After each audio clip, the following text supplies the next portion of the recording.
오늘 우리가 살펴보고자 하는 말씀은 고린도전서 15장 말씀입니다. 대단히 긴 말씀이지요. 읽는 데만도 한 10분 정도가 걸렸습니다.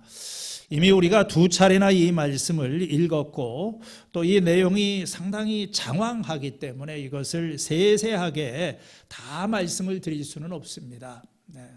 오늘 이 고린도전서 15장에서 다루고 있는 이 주제는 이 죽은 자의 부활입니다. 오늘 이 말씀의 전체적인 그 출발점이 되는 것은 이 12절이지요. 죽은 그리스도께서 죽은 사람들 가운데서 살아나셨다고 전파하는데 어찌하여 여러분 가운데 이 고린도 사람들 가운데 죽은 사람의 부활이 없다고 말을 합니까? 오늘 이 말씀은 크게 두 부분으로 나누어집니다. 이 문제에 대한 그 대답으로 1절에서부터 그 34절까지의 말씀은 부활의 확실성을 이야기를 합니다. 그리고 35절에서부터 58절까지의 이 말씀에서는 이 부활한 몸의 성격, 어떻게 이러한 육체의 부활이 가능하게 될 것인가 하는 것을 논증하고 있습니다. 먼저 이 1절에서 12절까지는 전체적인 어떤 이 도입부, 프롤로그에 해당하는데 여기에서 바울은 복음에 대해서 말을 하고 있습니다. 내가 여러분에게 전한 복음을 여러분들에게 일깨워 드립니다. 여러분은 그 복음을 전해받았고 그 복음 안에 서 있습니다. 이 바울이 전했던 그 복음, 그들은 이 복음이 무엇인지를 다시 한번 기억해야 될 필요가 있습니다. 이 복음을 잘 붙들고 있으면 그들은 온전한 구원에 이르게 될 것입니다. 이 말은 고린도 교회 안에 뭔가 이 복음에 대한 불충분한 이해가 뭔가 이 사람들이 복음에 대한 제대로 된 이해를 하지 못하였던 것입니다. 그래서 3절 이하에 보게 되면 바울은 그가 고린도 교인들에게 전하였던 복음의 내용을 여기서 요약을 하고 있습니다. 내가 전해받은 그리고 여러분에게 전하였던 그 복음은 곧 그리스도께서 성경대로 우리를 위하여 죽으셨다는 것과 무덤에 묻히셨다는 것과 성경대로 사흘날에 살아나셨다는 것과 게바에게 죽으시고 다음에 12 제자에게 나타나셨다고 하는 것입니다. 여기 네 가지를 이야기를 하고 있어요. 이 복음의 내용, 첫 번째는 그리스도가 우리의 죄를 위하여 죽으셨다. 그분이 장사 지낸 바 되었다. 그리고 사흘 만에 살아나셨다. 그리고 부활하셔서 다시 나타나셨다. 네 가지지만 사실은 이게 두 가지로 요약이 됩니다. 그것은 그리스도께서 우리 죄를 위하여 죽으셨다는 것과 또 이 성경대로 죽은 자 가운데서 다시 사흘 만에 살아나셨다. 이것이 핵심이죠. 매장했다고 하는 것은 죽음과 관련되고 나타나신 것은 부활과 관련이 되고 있습니다. 여러분, 바울이 전하고 있는 이 복음의 핵심은 그리스도께서 우리를 위하여 십자가에서 죽으셨다는 것입니다. 왜 이것이 사실은 복음의 핵심입니다. 그리고 그것이 중요한 이유는 그것이 우리의 죄 문제를 해결한 사건이기 때문에 그래요. 그리스도의 죽음을 통하여 우리는 죄에서부터 용서함을 받게 됩니다. 부활은 그 그리스도의 죽음을 확인해 주는 그것이 우리를 위한 죽음이었다고 하는 것을 확인해 주는 그런 사건이죠. 그래서 이 부활과 그리스도의 죽음은 항상 이렇게 같이 다니는 그런 것이고, 이 부활이 없으면은 그리스도의 이 복음은 없는 것이다.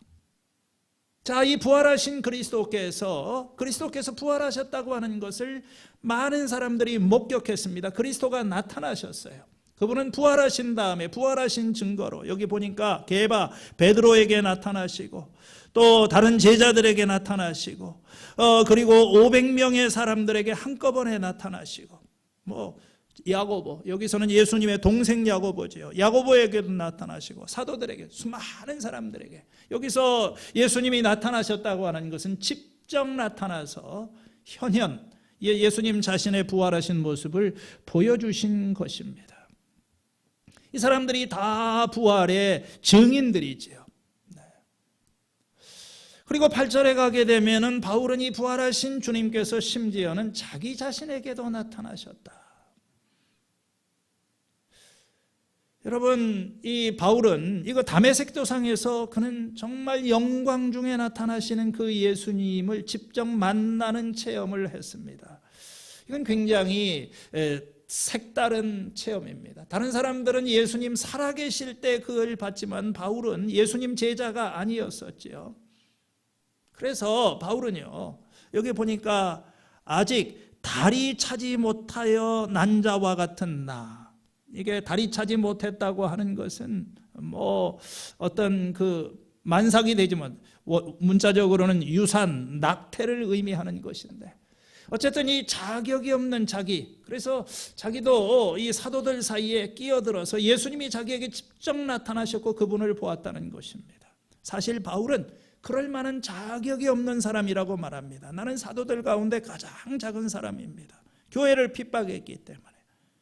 그러나 내가 오늘 이렇게 그리스도를 만나고 사도가 된 것은, 그것은 하나님의 은혜다. 은혜다. 그래서 바울은 이 은혜를 알기 때문에 이 복음의 능력, 그 복음은 무엇이냐, 바울같이 보잘것없는 자에게도 나타나셔서 그를 불러주시고 그를 사도로 삼아주신 그 그리스도, 이것이 바로 은혜이고 그것이 복음이라고 하는 것을 그는 깨닫게 되었습니다. 11절에 보면은 바로 이와 같은 예수 그리스도께서 죽으셨다가 부활하셨다고 하는 그 사실은, 이것을 우리가 전파하고 있고 나나 그들이나 바울이 앞에서 말한 다른 사도들 할 것 없이 모두가 다 전파하고 믿는 공통분모라고 하는 것입니다. 이게 교회의 전통이고 전해진 말씀이고, 그 신앙의 핵심에는 바로 예수 그리스도의 죽음, 특별히 이 부활에 대한 신앙이 있었다고 하는 거예요. 자, 그 다음에 이제 12절에서 19절까지 가면은 그런데 바울은 이렇게 그리스도께서 부활하셨다고 하는 것을 고린도 사람들에게 전했어요. 확실한 증거가 있습니다. 고린도 사람들도 그것을 믿었을 것입니다. 그런데 이러한 전파에도 불구하고 고린도 신자들 가운데 부활을 믿지 않는 사람이 있었다고 하는 것입니다. 어찌하여 여러분들에게 이 복음의 핵심 부활을 전했는데 여러분들 가운데에서 부활이 없다고 하는 것입니까? 그런 사람이 있습니까? 말이 좀 이해가 안 되지요. 아마 정말 이 고린도 사람들이 부활을 믿지 않나, 예수님이 부활하신 것을 믿지 않나, 그렇지는 않았을 것입니다. 왜냐하면 그게 복음의 핵심인데, 바울이 전한 것을 여기서 고린도 교인들에게 특별히 문제가 되는 것은 육체의 부활입니다. 어떤 영적인 부활을 이야기를 하는 것이 아니라 특별히 죽은 자들 가운데 이 육체의 부활, 이 사람들은 그리스 세계관의 영향을 받았기 때문에 육체의 부활을 믿지는 않았어요. 어떤 영혼의 부활만은 믿었습니다. 그러나 우리의 이 죽은 몸이 다시 살아날 것이라고 하는 그런 믿음은 없었습니다. 13절 이하에서 바울은 이렇게 죽은 자의 부활, 육체적인 부활을 부정하는 것은, 그것은 복음을 정면으로 부정하는 것과 다름이 없다. 왜? 그 첫 번째는 죽은 자의 부활이 없으면 어떻게 그리스도께서 죽은 자 가운데서 다시 살아날 수가 있겠느냐. 여러분, 예수님께서는 영혼이 부활하신 것이 아니라 육체가 부활하신 것이었습니다. 그래서 정말 죽은 자의 부활이 없다, 육체의 부활이 없다고 하면 그리스도께서 죽은 자 가운데서 살아나신 일도 없었을 거예요. 그렇다고 한다면 문제는 심각하게 되는 것입니다. 그리스도의 부활이 없었다고 한다면 그 다음에 어떤 결과가 있습니까? 여기 부활이 없다면, 죽은 사람이 살아나지 않았다면 한 5가지 정도의 결과를 이야기를 합니다. 첫 번째는 우리의 선포도 헛되다. 바울은 그들에게 복음을 전했습니다. 부활이 없다면 전도하는 것도, 기도하는 것도, 찬송하는 것도 다 헛된 거죠.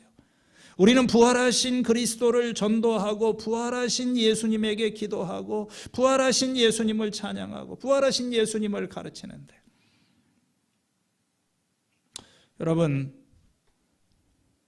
예수님이 부활하지 않으셨다면 우리는 시간 낭비를 하고 있는 것입니다. 14절과 17절에 보면 정말 부활이 없다면, 예수님이 부활하신 것이 아니라면 여러분의 믿음도 헛것이다.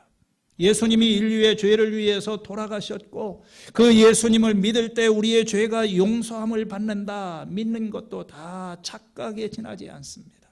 17절에 보면 부활이 없다고, 정말 없으면은 여러분은 아직도 죄 가운데 있을 것입니다.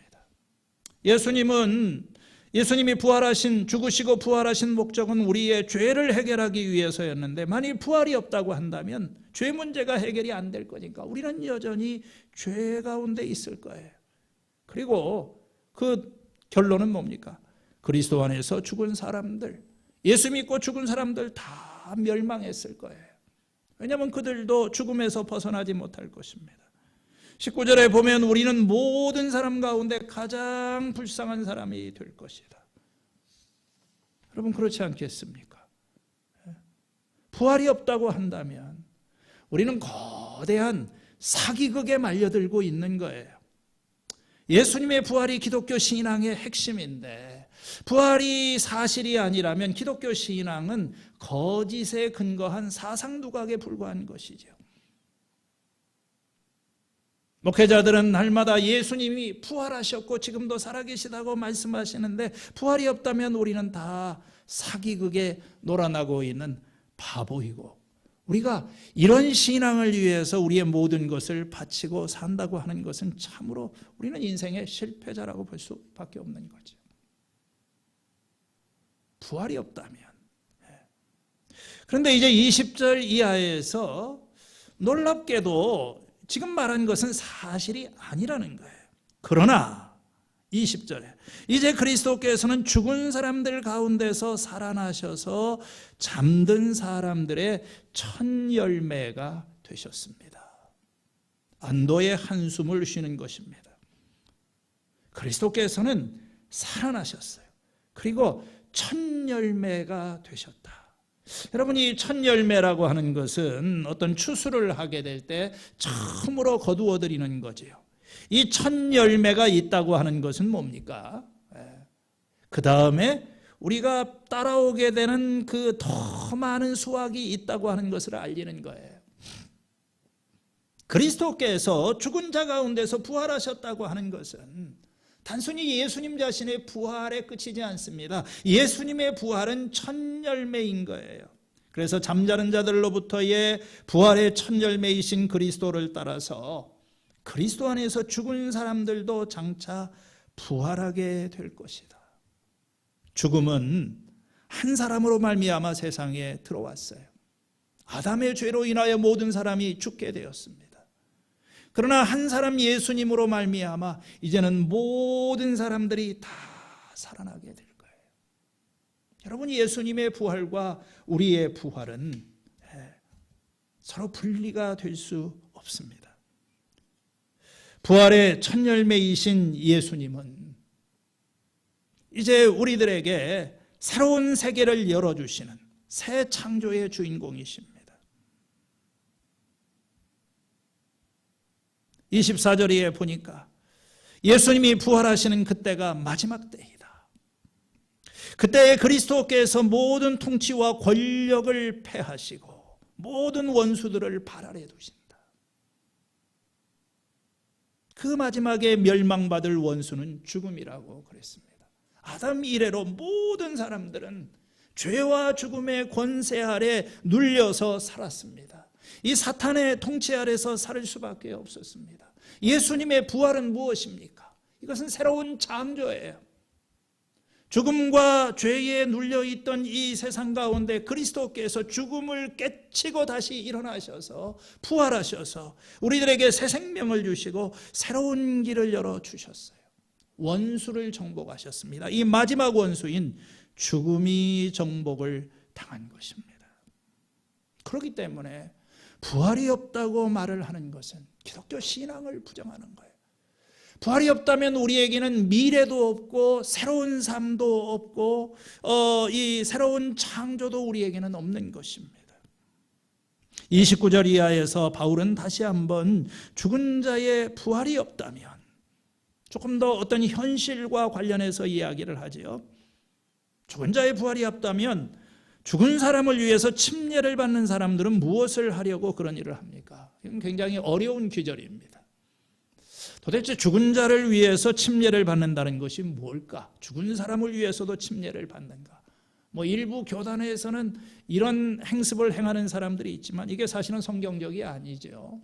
우리가 살아있을 때 자기 신앙으로 침례를 받는 건데, 그래서 여기에 대한 여러 가지 해석이 있는데 이런 걸 다 말씀드릴 수는 없고, 아마도 예수를 믿었지만 어떤 다급한 상황 때문에 침례받지 못하고 죽은 사람을 위해서 받은 어떤 대신 받은 침례가 아닌가 이렇게 얘기하는 사람도 있고, 이걸 좀 비유적으로 얘기해서 여기서 죽은 사람은 침례받는 어떤 영적인 비유적인 의미에서 침례받는 사람 자신을 의미한다 이렇게 보는 해석도 있습니다. 어쨌든 포인트는 뭐냐면 정말 죽은 자의 부활이 없다면 죽은 자들을 위해서 침례받는 고린도 사람들이 행하는 그게 꼭 옳은 것이 아니라고 할지라도 그것이 무슨 의미가 있겠습니까?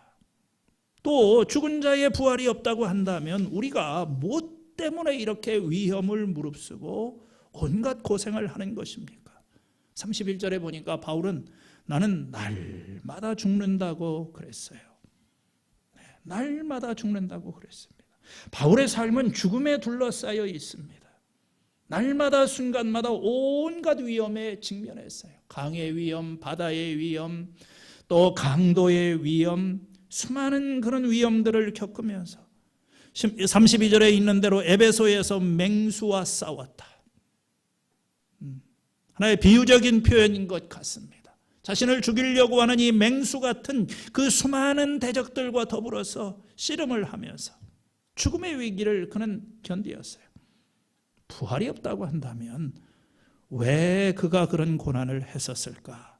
차라리 내일 죽을 터인데 오늘 먹고 마시자, 이런 삶을 살았을 것이라고 하는 것입니다.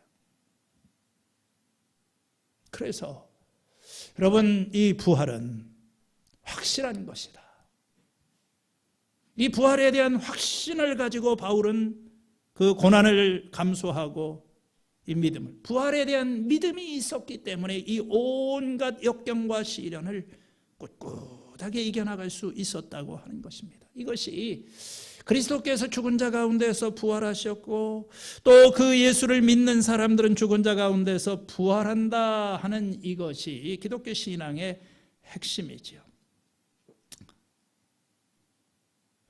35절 이하의 말씀은 이건 길게 다 말씀을 드릴 수는 없는 것 같습니다. 그런데 사람들의 두 번째 질문은 그럼 그 부활이 어떻게 가능하냐는 거예요. 어떻게 이 죽은 사람의 육체가 다시 살아날 수 있고 그 몸은 어떤 몸으로 오는 것입니까? 이렇게 묻는 사람이 있다는 거예요. 이 문제에 대해서 바울은 두 가지 비유를 들어서 설명합니다. 첫 번째는 씨와 식물의 비유인 거지요. 여러분, 그대가 뿌리는 씨앗은 몸 자체는 아니지만 그 씨앗을 뿌리게 되면 거기에 어떤 형체, 나중에 씨앗에 하나님께서 몸을 주셔서 사과 씨를 심게 되면 거기에서 사과나무, 사과 열매가 맺히게 된다고 하는 것입니다. 참 신기한 거지요. 씨앗은 죽어서 없어진 것처럼 보이지만 그 자리에서 다른 생명이 나오는 거예요. 어느 정도 성장을 하게 되면은 연속성이 있어요. 씨앗 자체는 사라졌지만 그 씨앗의 생명, DNA는 남아있는 것이죠. 죽은 자의 부활도 그와 같은 것이다. 39절에서 41절에 보면 다양한 몸의 비유를 하고 있어요. 하나님께서 우리들에게 고유한 몸, 다양한 몸을 주셨는데 물고기, 짐승, 다 사람 몸이 다르죠. 하늘에 속한 몸도 있고 땅에 속한 몸도 있고, 이 세상에는 많은 종류의 몸이 있습니다. 그런데 그 몸이 다 다르다고 하는 거예요. 하나님의 창조가 그만큼 다양하다고 하는 것입니다. 지금 바울이 여기서 하려고 하는 말이 무엇일까요? 이렇게 다양한 종류의 몸이 있다는 사실에서 부활한 몸이 있을 수 있다는 가능성을 찾고 있는 것입니다. 죽은 사람의 부활도 있는 거, 이러한 거예요. 썩을 것으로 심는데 썩지 않을 것으로 살고, 비천한 것으로 심는데 영광스러운 것으로 살고, 자연적인 몸으로 심는데 신령한 몸으로 살아난다. 자연적인 몸이 있으면 신령한 몸이 있다. 여러분, 몸이 여러 가지예요. 물고기는 물고기에 맞는 몸이 있고, 사람은 사람에게 맞는 몸이 있고, 새는 새에 맞는 몸이 있는 것입니다. 각각이 그 나름의 그 어떤 특정한 환경 속에 적합하도록 하는 그런 몸을 가지고 있는 거예요. 어떤 분은 이렇게 설명합니다. 별이 물속에서 움직이지 않을 것이고 고래가 하늘에서 살지는 않을 것입니다. 각각은 고유한 위치에 적합하게 되어 있는 거예요. 마찬가지로 우리의 육체의 몸은 죽을 수밖에 없지만 이 지상에서 존재하기에 이상적으로 우리의 이 죽을 몸은 이 세상을 살아가는 데 적합한 것입니다. 이 4차원의 세계에. 그런데 하나님의 나라에서는 이 육체의 몸은 이게 적합하지가 않아요. 하나님께 왜 이렇게 다양한 몸이 있는데, 그렇기 때문에 이제 이 하나님의 나라인 우리의 이 살과 피를 가지고서는 하나님의 이 땅을 살아가는 데는 문제가 없지만 하나님의 나라에 가는 데는 적합하지 못한 것입니다. 그래서 예수님이 부활하셨고, 부활하신 예수님은 새로운 몸을 가지셨어요. 그 새로운 몸은 우리와 어떤 이 동일한 연속선상에 있는, 분명히 이 어떤 나를 이렇게 보여주는 그런 몸이지만, 그러나 지금 우리가 가지고 있는 이런 육체, 이 불완전한 육체와는 다른 거죠. 여기서 말하고자 하는 그런 요점은 변화입니다. 하나님께서 우리의 이 육체를 변화시켜 주실 것이다. 우리는 이 하나님의 나라에서 변화된 육체를 가지고 살아갈 것이다. 왜 그것을 불가능하다고 믿느냐? 부활은 분명히 있습니다. 오늘 우리가 이 말씀을 보면서 바울은 여기 33절에 보니까 속지 말라고 그랬어요. 정신을 똑바로 차리고 죄를 짓지 말도록 하여. 오늘 많은 사람들이 죄를 짓는 이유가 뭡니까? 이 세상이 전부인 것처럼 생각하고 내일이면 죽을 것인데 오늘 먹고 마시자. 부활에 대한 믿음이 없는 거예요. 그냥 이 세상의 삶이 전부라고 생각을 하게 되면 우리는 흔들리는 삶을 살아갈 수밖에 없어요. 여러분 가운데 더러는 하나님을 아는 지식이 없습니다.